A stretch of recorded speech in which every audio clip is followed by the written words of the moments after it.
Bonjour à tous, c'est Ulrich de Frandroid. La conférence Sony vient de se terminer, donc je préfère vous dire tout de suite point de smartphone, mais on est là comme chaque année. Le lieu, c'est toujours le même et il est toujours aussi impressionnant. Comme vous pouvez le voir, on retrouve tous les univers, la photo, la vidéo, le son, etc. Mais cette année, on a de la nouveauté côté télévision, avec de l'Android TV encore mieux intégré que les années précédentes et des nouvelles télé 4K Bravia. On va s'y intéresser dans cette vidéo, en particulier sur l'interface d'Android TV.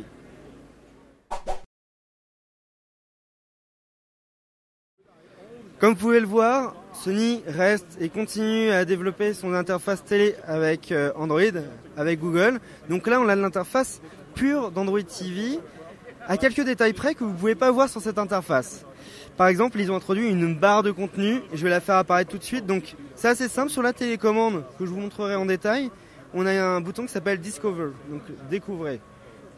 J'appuie dessus, et donc là je vais devoir revenir en arrière. Voilà, j'appuie dessus à tout moment, donc n'importe quoi, je suis sur ma PlayStation 4, sur mes chaînes de télé, j'appuie sur Discover, et là une barre apparaît en bas de l'écran et me pousse, me recommande du contenu qui est contextuel, donc qui dépend de mes goûts, qui dépend du moment de la journée, avec qui je suis et de ce que je regarde d'habitude. Donc ça, c'est une nouveauté qui n'est pas native sur Android TV, mais qui a été rajoutée par Sony, excusez-moi. Et surtout, on a vraiment l'impression que c'est une intégration native, donc c'est vraiment intéressant comme intégration. Et à tout moment, je peux rebasculer en appuyant sur Home à l'interface d'Android TV qui vient au-dessus du contenu. Il y a autre chose de très intéressant, je vous en parle, c'est la fonction vocale. Vous l'avez sûrement testé. Aujourd'hui, maintenant, elle est intégrée directement sur la télécommande des télévisions de la nouvelle gamme de Sony. On a un petit bouton avec une fonction vocale. Lorsque vous appuyez dessus, on a le menu classique vocal. Là, vous allez pouvoir faire des demandes, c'est-à-dire ouvrir YouTube, ouvrir Netflix, ou aller chercher directement un contenu, par exemple des chatons qui se cassent la gueule dans la cuisine.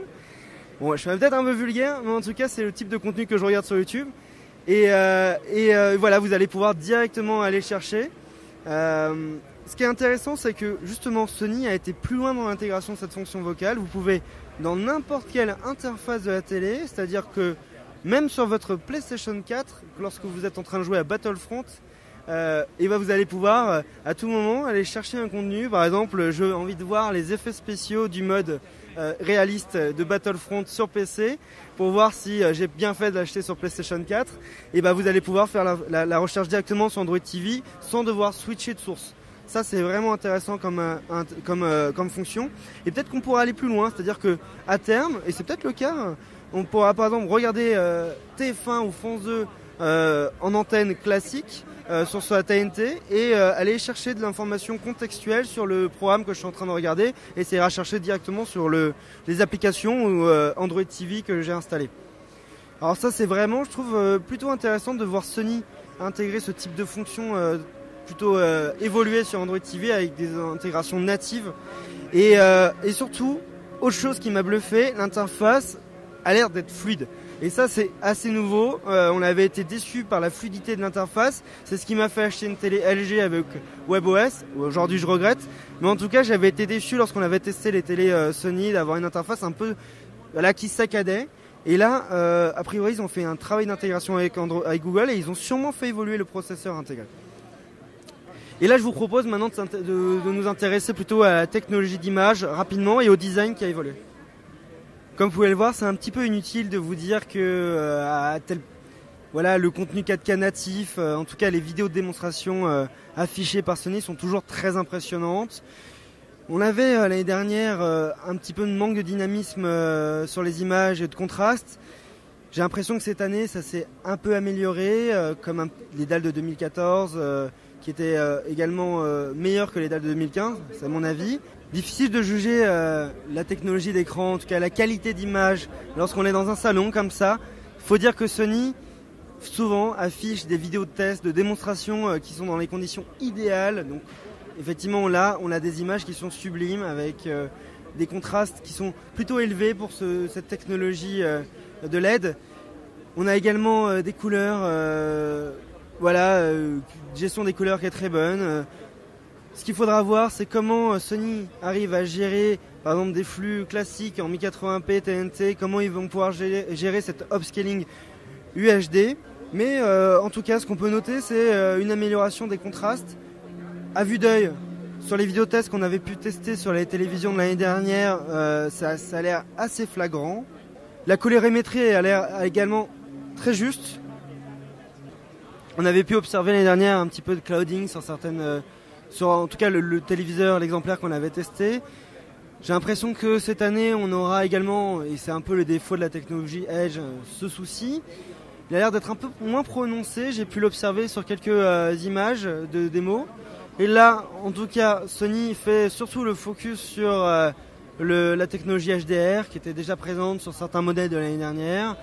On a donc des couleurs qui sont plus riches, on a des images qui sont plus lumineuses. Et c'est vraiment difficile de comparer ces deux images là sur les démonstrations de Sony. Il faut vraiment être en face pour le voir. Mais voilà, au-dessus, on a des images qui sont plus claires, plus lumineuses, avec des couleurs qui sont plus riches.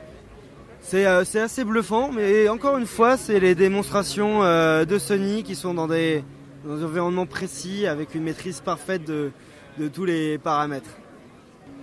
Je ne sais pas ce que vous pensez de toute la tendance des écrans incurvés. J'ai l'impression que Sony, qui a fait de l'écran incurvé précédemment, a décidé de repartir sur quelque chose de plat.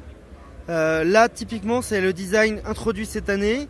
Il est modifié par certaines choses, donc j'ai demandé à Sony des précisions parce que, effectivement, à vue d'œil comme ça, on a du mal à vraiment les comparer par rapport au modèle précédent.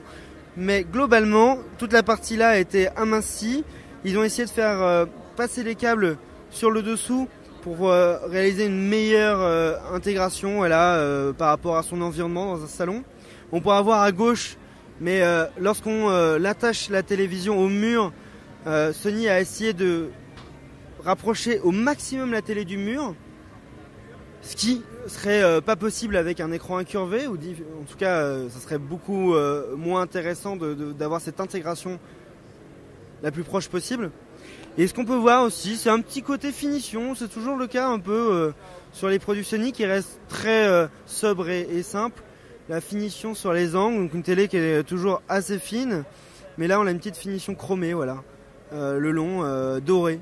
Donc on a deux gammes de télévision, une qui est en argent et l'autre voilà qui est plus sobre et noir. Ce qu'on peut remarquer surtout en termes de design, c'est que précédemment Sony avait introduit des télévisions où ils avaient intégré les haut-parleurs de chaque côté de la télé. Là on est sur des designs beaucoup plus sobres. Vous pouvez voir le pied au milieu, alors qu'avant on avait des pieds qui étaient sur les côtés.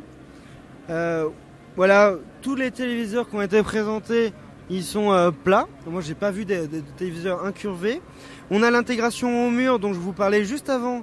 Là, comme je vous disais, Sony a essayé vraiment de faire en sorte que la télévision soit le plus possible proche du mur.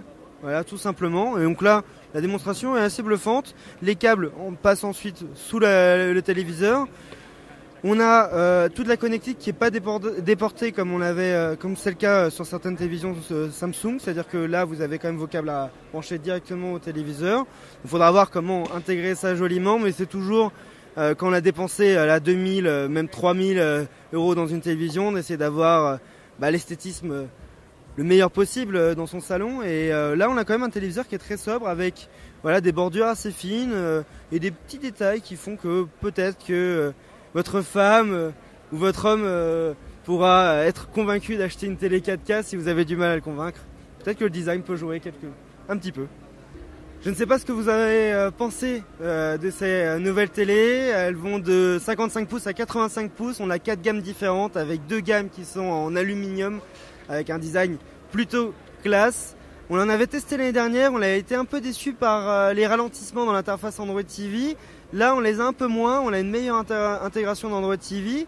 C'est peut-être le bon moment de switcher sur une télé 4K, surtout que la technologie a pas mal évolué. On a maintenant les lecteurs qui arrivent, on a les certifications sur l'Ultra HD. Je ne sais pas ce que vous en pensez, dites-nous en commentaire justement si vous êtes prêt à investir.